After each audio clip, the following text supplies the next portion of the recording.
நண்பர்களே, இன்னும் ஒரு இனிய காலை பொழுதில் தீதும் நன்றும் நிகழ்ச்சியில் உங்களை சந்திப்பதில் மிக்க மகிழ்ச்சி அடைகிறேன். இந்த உலகத்தில் முன்னேற்றங்களுக்கு அடிப்படையாக அமைவது படைப்பாற்றலும் புத்தாக்க சிந்தனைகளும் தான். ஏனென்றால் இந்த சமூகத்தில் இருக்கக்கூடிய பிரச்சனைகளை தீர்ப்பது மட்டுமல்ல, மனிதர்களுடைய வாழ்க்கை தரத்தை மேம்படுத்துவதற்கும் சமூகத்தை முன்னேற்ற பாதையில் எடுத்துச் செல்வதற்கும் இந்த படைப்பாக்கமும் புத்தாக்க முயற்சிகளும் தேவை. இதை ஊக்கப்படுத்துவதற்காகத்தான் இன்றைய தினம் வேர்ல்டு கிரியேட்டிவிட்டி அண்டு இன்னோவேஷன் டே, அதாவது உலக படைப்பாற்றல் மற்றும் புத்தாக்கத்திற்கான ஒரு தினமாக கொண்டாடப்படுகிறது. இந்த தினம் லண்டனைச் சேர்ந்த மெர்சி செகல் என்பவர், அவர் 2001ஆம் ஆண்டு இந்த நாளை அவர் புத்தாக்கத்திற்கான புதுமை சிந்தனைகளுக்கான ஒரு தினமாக அவர் கொண்டாடலாம் என்று அறிவித்தார். படிப்படியாக பல நாடுகள் அதை ஏற்றுக்கொண்டன. நிறைவாக 2017ஆம் ஆண்டு ஐக்கிய நாடுகள் சபை இதை உலகளாவிய அளவில் புதுமையான படைப்பாற்றலுக்கும் புதிய சிந்தனைகளுக்குமான ஒரு தினமாக இந்த தினத்தை அறிவித்தது. இந்த உலகம் என்பது சிவிலைசேஷன், அதாவது மனித வாழ்க்கை அல்லது மனித சமுதாயம் நாகரிகம் அடைந்தது என்பதே புதிய கண்டுபிடிப்புகளின் மூலமாகத்தான். அதாவது பலவிதமான ஒரு கண்டுபிடிப்புகளின் கதையை இந்த மனித குலத்தையே மாற்றிய கண்டுபிடிப்புகளை பற்றி சொல்வார்கள். உதாரணமாக சக்கரம் கண்டுபிடிக்கப்பட்டது தான் மனித வாழ்க்கையினுடைய மிகப்பெரிய ஒரு பண்பாட்டு மாற்றத்திற்கான நாகரிக வளர்ச்சிக்கான அடித்தளமாக அமைந்தது என்று சொல்வார்கள். மனிதர்கள் நெருப்பை கண்டுபிடித்ததை இன்னொரு முக்கியமான கண்டுபிடிப்பாக சொல்வார்கள். பின்னர் நவீன காலங்களில் மின்சாரம் கண்டுபிடிக்கப்பட்டது, அதேபோல் தொலைபேசி கண்டுபிடிக்கப்பட்டது. இது எல்லாமே ஒரு மிகப்பெரிய சமூக மாற்றத்திற்கான அடித்தளமாக அமைந்தன. இன்னும் சொல்லப்போனால் குண்டூசி கண்டுபிடிக்கப்பட்டது கூட அது மனிதகுல சரித்திரத்தில் ஒரு முக்கியமான ஒரு சாதனை என்று சொல்வார்கள். இன்னும் சில சிறிய பொருட்கள், ஆணிகள், நட்டு, போல்டு போன்றவை கூட மனிதர்கள் இங்கு மிகப்பெரிய கட்டுமானங்களை உருவாக்குவதற்கும் தொழில்நுட்பங்களை வளர்த்தெடுப்பதற்கும் உதவின என்பார்கள். அப்படி பார்க்கிற போது இன்றைக்கு நாம் இந்த உலகில் பயன்படுத்துகிற அனைத்து பொருள்களுமே யாரோ ஒருவருடைய சிந்தனையில் கண்டுபிடிக்கப்பட்டவை. நம்ம பயன்படுத்துகிற ஒவ்வொரு பொருளும், நாம் பயன்படுத்துகிற தூக்கிற ஒவ்வொரு விஷயமும் அது ஏதோ ஒரு சமயத்தில் யாரோ ஒருவருடைய கண்டுபிடிப்பினால் நிகழ்ந்தவை. இன்னொன்று, கண்டுபிடிப்புகள் முடிவற்றவை. ஏன் கண்டுபிடிப்புகள் முக்கியமானவை? அதற்கு பல காரணங்கள் இருக்கின்றன. ஒன்று, இந்த சமூகத்தில் நிறைய அநீதிகள் இருக்கின்றன, சமத்துவமின்மைகள் இருக்கின்றன, ஏற்றத்தாழ்வுகள் இருக்கின்றன. இந்த சமத்துவமின்மைகள், ஏற்றத்தாழ்வுகள் மனித குலத்தில் இருக்கக்கூடிய பல்வேறு விதமான நெருக்கடிகள், இவற்றை தீர்ப்பதற்கு இந்த புதிய கண்டுபிடிப்புகள், அது மனிதர்கள் உடல் சார்ந்து பயன்படுத்தக்கூடிய பொருள்கள், தொழில் சார்ந்து பயன்படுத்தக்கூடியவை, பொழுதுபோக்கு சார்ந்து பயன்படுத்தக்கூடியவை, ஆரோக்கியம் சார்ந்து பயன்படுத்தக்கூடியவை எல்லாமே அடங்கும். இன்னொன்று, மனிதர்களுடைய வாழ்க்கை தரத்தை உயர்த்துகிற கண்டுபிடிப்புகள். அந்த கண்டுபிடிப்புகளுக்கான தேவைகள் தொடர்ந்து இருந்து கொண்டே இருக்கின்றன. மனிதர்களிடம் இருக்கக்கூடிய பல்வேறு விதமான சிக்கல்கள், பிரச்சனைகள், இவை எல்லாவற்றையும் தீர்ப்பதற்கு இன்றைக்கு இந்த கண்டுபிடிப்புகள் மிகப்பெரிய உதவியை செய்து வருகின்றன. ஒவ்வொரு கண்டுபிடிப்புமே மனித அனுபவத்தையும் மனித நாகரிகத்தையும் விரிவுபடுத்துகின்றன, வாழ்க்கையை மேலும் சிரமமற்றதாக மாற்றுகின்றன என்று நாம் சொல்லலாம். அந்த வகையில் பார்க்கிற போது இந்த கண்டுபிடிப்புகளுக்கான தினம் என்பது இளைஞர்களிடம் புதிய சிந்தனைகளை, படைப்பாற்றலை ஊக்குவிப்பது, புதிய கண்டுபிடிப்புகளை ஊக்குவிப்பது, அதற்கான அந்த கண்டுபிடிப்புகளை ஒரு ஒரு உரிய வடிவம் கொடுத்து சமூகத்திற்கு பயன்மிக்கதாக மாற்றுவது என்பது போன்ற செயல்களை ஊக்குவிப்பதற்காகத்தான் இந்த நாள் கொண்டாடப்படுகிறது.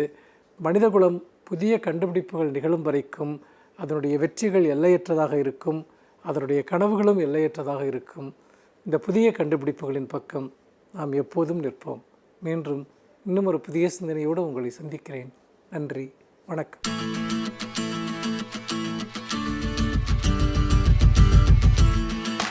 அனைவருக்கும் என் அன்பு வணக்கம். பைபிளில் ஒரு கதை உண்டு. நோவாவின் கதை என்றால் பைபிளை படித்தவர்கள் அறிவார்கள். கர்த்தராகிய தேவர் இந்த ஊழி வெள்ளத்தில் இந்த உலகத்தையே அழித்துவிட்டு புதிதாகத்தான் படைத்திருக்கிறார் என்பதாக சொல்லப்படுகிற கதை அது. ஒரு கட்டத்தில் கர்த்தருக்கு இப்படி தோன்றிற்றான். எல்லா மதங்களிலும் கதைகள், புராணங்கள் உண்டு. நம்புவது அவரவர் நம்பிக்கை சார்ந்தது. ஆனால் அந்த கதைக்குள் இருக்கிற செய்தியை நாம் பார்க்க வேண்டும். கர்த்தருக்கு என்ன தோன்றிற்றாம், இந்த உலகத்தில் இருக்கிற அத்தனை மனிதர்கள், பறவைகள், விலங்குகள் யாரும் எவையும் உண்மையாக இல்லை, இதையே அழித்துத்தான் ஆக வேண்டும் என்று அவர் கருதினாராம். அப்போது கர்த்தருக்கே ஒரே ஒரு குடும்பம் மட்டும் மிகுந்த நெறிமுறையோடு செயல்படுவதாகப்பட்டது. அதுதான் நோவாவின் குடும்பம். அவனுடைய பெயர் நோவா. இந்த நோவாவின் குடும்பம் மட்டும் உண்மையாக இருக்கிறார்கள். எல்லோரையும் அழிப்பதற்காக அவர்களையும் ஏன் அழிக்க வேண்டும் என்று தோன்றி நோவாவின் முன் அவர் வந்து நின்று நோவாவை பார்த்து, இந்த உலகத்தையே நான் அழிக்கப் போகிறேன், நிர்மூலமாக்கப் போகிறேன், எல்லாம் எங்கு பார்த்தாலும் பொய்யும் மிகப்பெரிய கொடுமைகளுமாக இந்த உலகம் இருக்கிறது, எல்லாவற்றையும் அழித்து விடப் போகிறேன், நீ மட்டும் தப்பி பிழைப்பாய். அதற்கு என்ன செய்ய வேண்டும், ஒரு மிகப்பெரிய பேழையை நீ தயார் செய்து கொள், நீயும் உன் குடும்பமும் அதற்குள் இருங்கள். உயிர் இனங்களில் ஏதேனும் ஒரு பறவை, ஒரு விலங்கு சரியாக இருக்கிறது என்று நீ கருதுவதை அந்த பேழைக்குள் வைத்துக்கொள் என்று அவர் சொன்னாராம். நாம் பார்த்திருப்போம், ஒரு புறா தன்னுடைய அலகில் ஒரு ஆலிவர் தளிரை தாங்கி நிற்கிற ஒரு படத்தை பார்த்திருப்போம். அது இந்த கதையில் வருகிறது. அது ஒரு குறியீடு என்று சொல்ல வேண்டும். சரி, என்ன ஆயிற்று, இவர்கள் பேடைக்குள் போய்விட்டார்கள். 40 நாள்கள் இரவும் பகலுமாய் விடாமல் மழை கொட்டிற்று. ஊற்றுக்கண்கள் எல்லாம் திறந்து கொண்டன. எங்கு பார்த்தாலும் அந்த வெள்ளத்தை என்ன சொல்லுவார்கள், ஒரு ஊழி வெள்ளம் என்று சொல்லுவார்கள். ஒரு உலகத்தை, பிரபஞ்சத்தையே அழித்து முடித்துவிட்ட வெள்ளம். 40 நாள்கள் பகலும் இரவுமாய் விடாமல் கொட்டி தீர்த்த மழை. எல்லாம் அழிந்து விட்டது, உலகமே அழிந்து விட்டது. அந்த பேடையிலே இந்த குடும்பம் மட்டும் உயிரோடு இருந்தார்கள். அந்த வெள்ளம் வடிவதற்கு மறுபடியும் மேலும் 150 நாள்கள் ஆகின. அப்படித்தான் பைபிள் சொல்லுகிறது. 40 நாள்கள் பெய்த மழை வடிவதற்கு மேலும் 150 நாள்கள் ஆகிவிட்டன.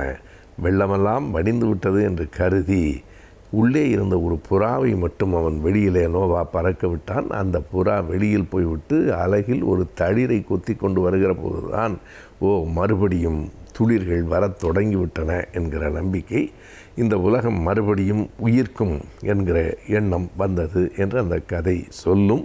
அதற்கு பிறகு ஒரு நாள் கர்த்தர் நோவாவின் முன் தோன்றி, மீண்டும் நீ எல்லாவற்றையும், உயிரினங்களை, பறவைகளை எல்லாம் வெளியே விட்டுவிடலாம், நீயும் குடும்பத்தோடு வரலாம், இனிமேல் நீங்கள் சுதந்திரமாக இருக்கலாம், அடுத்த தலைமுறை, அடுத்த உலகம் உருவாகும் என்று சொன்னதாக பைபிளில் ஒரு கதை இருக்கிறது. இந்த கதை இப்போது எதற்காக என்றால், இந்த கதையை எடுத்து சொன்ன நேரத்திலே ஒரு நண்பர் சொன்னார், பாருங்கள், அன்றைக்கு கர்த்தருக்கு ஒரு நோவாவின் குடும்பமாவது கண்ணில் பட்டிருக்கிறது. தவறு செய்யாமல் நெறிமுறையோடு வாழ்கிற குடும்பம் என்று ஒரு குடும்பம்தான் கர்த்தருக்கே கண்ணில் பட்டிருக்கிறது. ஆனால் இன்றைக்கு அப்படி ஒரு கணக்கெடுத்தால் ஒரு குடும்பம் கூட மிஞ்சாது, ஒரு நோவா கூட கிடையாது, உலகம் அவ்வளவு கெட்டு போயிருக்கிறது என்று சொன்னார். அவருடைய ஆதங்கம் நமக்கு புரிகிறது. ஆனால் இது ஒரு விரக்தியின் வெளிப்பாடு. உலகம் முழுவதும் தவறாக இருக்குமென்றோ, உலகம் முழுவதும் சரியாக இருக்குமென்றோ கருதுவது ஒரு கற்பனாவாதம். அதை நம்புவது மதம் சார்ந்தவர்களினுடைய உரிமை. ஆனால் இந்த கதையிலிருந்து ஒட்டுமொத்தமாக நம்பிக்கை இழந்து விரக்தி அடைவதற்கான எல்லைக்கு நாம் போய்விடக்கூடாது என்பதையும் கருத்தில் கொள்ள வேண்டும். நோவாக்கள் உலகெங்கும் இருக்கிறார்கள். நோவா ஒருவன் அல்ல, நோவாக்கள் உலகெங்கும் இருக்கிறார்கள். மிக கொடுமையானவர்கள் பல மடங்கு கூடுதலாக இருக்கிறார்கள். அப்படித்தான் இருக்க முடியும். அதுதான் உலகத்தினுடைய இயல்பு. ஒரு 100 பேரில் ஒரு 6 பேர் நல்லவர்களாக இருந்தால் அதுவே வியப்புக்குரியதாகத்தான் இருக்கிறது. ஆனாலும் அந்த 6 பேரை எண்ணி இந்த உலகம் வாழ வைக்க வேண்டுமே தவிர மீதம் இருக்கிற 94 பேருக்காக கூட அழித்து விடக்கூடாது. இந்த உலகத்தை அழிப்பது சரியானதில்லை. எந்த போரின் மூலமாகவும், எந்த விதமான கர்த்தரின் அருளின் மூலமாகவும் கூட அழிவதும் அழிப்பதும் சரியில்லை என்பதையும் நாம் உள்வாங்கிக் கொள்ள வேண்டும்.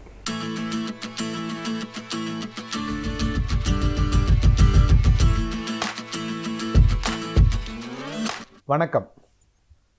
இந்த வாரம் ஆலோசனை நேரத்தில் கலைஞர் தொலைக்காட்சி நேயர்களை சந்திப்பதில் மிக்க மகிழ்ச்சி.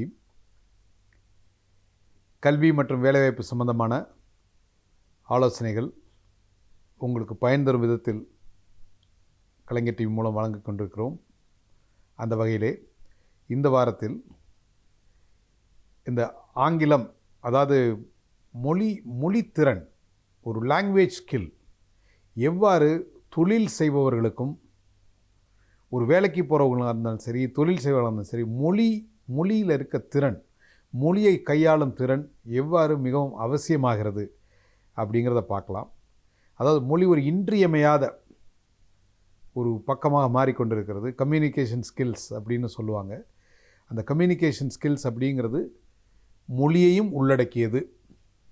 கம்யூனிகேஷன் ஸ்கில்ஸ் அப்படிங்கிறது பேச்சாற்றல் மட்டுமல்ல, நம்ம வந்து ஒருத்தர்கிட்ட எப்படி கம்யூனிகேட் பண்ணுறோம், இன்னொருத்தர் மூலம் இன்னொருத்தர்கிட்ட நம்ம எப்படியெல்லாம் வந்து கம்யூனிகேட் பண்ண, பரஸ்பரம் எப்படியெல்லாம் உரையாடுகிறோம் அப்படின்னு நம்ம பார்க்குறோம். உரையாடுவது, நம்ம நார்மலாக உரையாடுறது வந்து அது மிக அதிகமாக உரையாடுவது நம்ம பேச்சில் அப்படின்னு சொல்லுவோம். ஆனால் உண்மையிலேயே நம்ம மிக அதிகமாக நம்ம வந்து இன்னொருத்தர்கிட்ட கம்யூனிகேட் பண்ணுறது நம்மளுடைய பாடி லாங்குவேஜ், நம்மளுடைய கண் அசைவுகள், புருவத்தின் அசைவுகள், கண் பார்க்கின்ற இடம், என்ன டிஸ்டன்ஸில் என்னென்னு பேசுகிறோம், என்ன டிஸ்டன்ஸில் அவங்கள்ட்ட பேசுகிறோம், எப்படி நம்ம ஹேண்ட் ஷேக் பண்ணுறோம், எப்படி ஒருத்தர் கை கொடுக்குறோம், எப்படி ஒருத்தரை பார்த்து வணங்குகிறோம், எப்படி கை கூப்பிட்டு வணக்கம் சொல்கிறோம். இது எல்லாமே சேர்ந்தது தான் கம்யூனிகேஷன் ஸ்கில்ஸ். இதில் மேஜர் பார்ட் வந்து யாராக இருந்தாலும் சரி, எந்த நாட்டில் பிறந்தவர்களாக இருந்தாலும் சரி, பாடி லாங்குவேஜ் அப்படிங்கிறது ஓரளவுக்கு ஒரு ஒரு ஒரு உயிரும் இன்னொரு உயிரும் வந்து கம்யூனிகேட் பண்ணிக்கும். புன்முறுவல் எப்படி வந்து யுனிவர்சல் லாங்குவேஜோ, உலக மொழி, எந்த மொழி தெரியலாம் தெரியாமல் போகலாம், ஆனால் ஒருத்தரை பார்த்து நீங்கள் புன்முறுவல் செய்கின்ற பொழுது ஒரு பாசிட்டிவான ஒரு நேர்மறை எண்ணத்தோட ஒருத்தர் கண்ணை பார்த்து நீங்கள் சிரிச்சிங்க அப்படின்னா எந்த மொழியும் தெரிய வேண்டாம், அவரும் உங்களை பார்த்து சிரிப்பார். He will also respond. Right? அதுதான் வந்து கம்யூனிகேஷன். ஆனால் ஒரு மொழி ஆர்வம், மொழித்திறன் அப்படிங்கிறது ஆங்கிலம் எப்படி வந்து ஒரு கம்யூனிகேஷன்ஸ், ஒரு பிரிட்ஜிங் லாங்குவேஜாக இருக்குது அப்படிங்கிறதான் இன்றைக்கி வந்து நிறைய இடங்களில் பலருடைய வாழ்க்கையில் பல வெற்றி வாய்ப்புகள் தட்டி போனதற்கு காரணம், அவங்களால வந்து அவங்க நினச்சதை சரியாக மற்றவர்களிடம் கம்யூனிகேட் பண்ண முடியாது, நினைத்ததை சொல்ல முடியாதது. எனக்கு வந்து ஒரு ஒரு ஒரு பொருளை பற்றிய மிக அதீத அறிவு இருக்கிறது, அந்த பொருளில் ஆர்வம் இருக்கிறது, அதை பற்றி நிறையா ரிசர்ச் பண்ணியிருக்கேன், அது என்ன பண்ணும், ஏது பண்ணும், எப்படி பண்ணணும் அப்படிங்கிறதான் எனக்கு தெரியும். ஆனால் அதை எனக்கு வெளியில் சொல்ல தெரியாது, மற்றவர்களுக்கு புரிகிற மொழியில் என்னால் சொல்ல தெரியாது. அப்படின்னா என்ன நடக்கும்? ஒரு அழகான ஒரு நிகழ்வு கேட்டிருந்தேன். அதாவது பழங்காலத்தில் வந்து அந்த ஆங்கிலேயர் காலத்தில் ஒரு லாங்குவேஜ் டிரான்ஸ்லேட்டர்ஸ் அப்படிங்கிறவங்க சென்னையிலாம் நிறைய பேர் இருந்திருக்காங்க. ஆங்கில துறைகளுக்கும் நம்ம ஊர் வியாபாரிகளுக்கும் நடுவில், நம்ம ஊர் விவசாயிகளுக்கு நடுவில் ஒரு டிரான்ஸ்லேட்டர். அவங்க சொல்லுவாங்களாம், அப்பா அந்த 1 மீட்டர் துணி எவ்வளோப்பா அப்படிம்பாங்க. அவன் 4 ரூபா ஐயா அப்படிம்பாரான். இவர் டிரான்ஸ்லேட்டர் சொல்லுவாராம் அவர்கிட்ட, அந்த ஆங்கிலத்துறையிட்ட $40 அப்படிம்பாரான். அவர் நோ எக்ஸ்பென்சிவ், ஆஸ் ஃபார் $30 அப்படிம்பாரான். இவர் வந்து இல்லைப்பா துறை $3 கேட்குறாருப்பா, 3 ரூபாய்க்கு கேட்குறாருப்பா அப்படிம்பாரான். அவர் சரி ஓகே அப்படின்னு கொடுத்துட்டார். அப்படின்னா அந்த $40-30க்கும் 3 ரூபாய்க்கு இடப்பட்ட உள்ள பணம் வந்து இந்த டிரான்ஸ்லேட்டரோடது. அவங்க வந்து பலவிதமான பணம் பண்ணாங்களாம். அதாவது மிக அதீத, அந்த துறையை விட, ஆங்கிலேயரை விட, அந்த பொருளை உருவாக்குனவங்கள விட நடுவில் அந்த மீடியேட்டர், டிரான்ஸ்லேட்டர் அப்படிங்கிறவங்க நிறையா பொருள் ஈட்டினாங்க.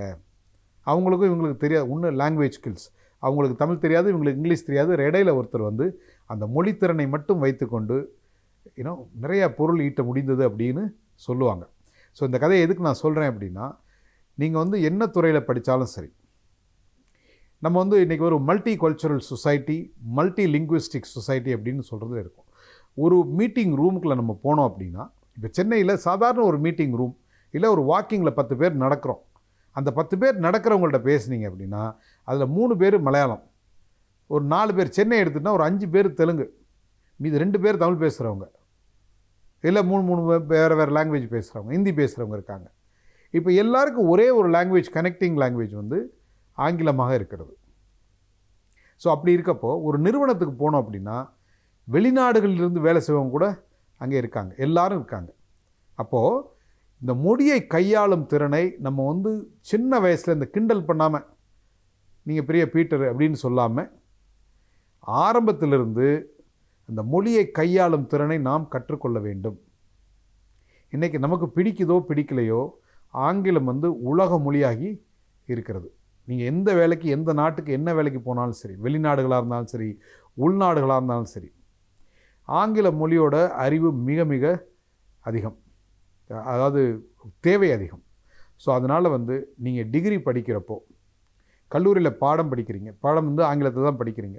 இந்த ஆங்கிலத்தை வந்து ஒரு சின்ன சாதாரண சப்ஜெக்ட் அப்படின்னு படிச்சுட்டு பாஸ் மார்க் வாங்கிறதுக்கு படிக்காமல், அதை எப்படி நம்ம கம்யூனிகேட் பண்ணுறது, எப்படி நம்ம நினைக்கிற விஷயங்களை வந்து ஆங்கிலத்தில் மொழிபெயர்த்து பேசுறது அப்படின்னு அந்த கல்லூரி காலம் 3 வருஷத்தில் உங்களோட ஆங்கில திறன்களை மிகவும் அதிகமாக வளர்த்து கொள்ள வேண்டும்.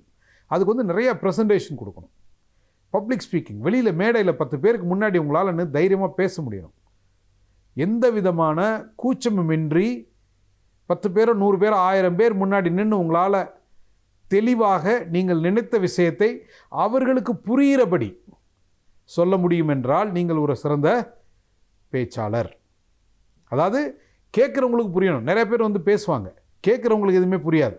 அவர் ஆங்கிலத்தில் வந்து உரையாடுறாருன்னு சொல்லுவாங்க, ஆனால் அவர் பேசுகிற வேகமும் பேசுகிற மொழி ஆளும் திறனும் வந்து நிச்சயமாக கேட்குறவங்களுக்கு புரியாது.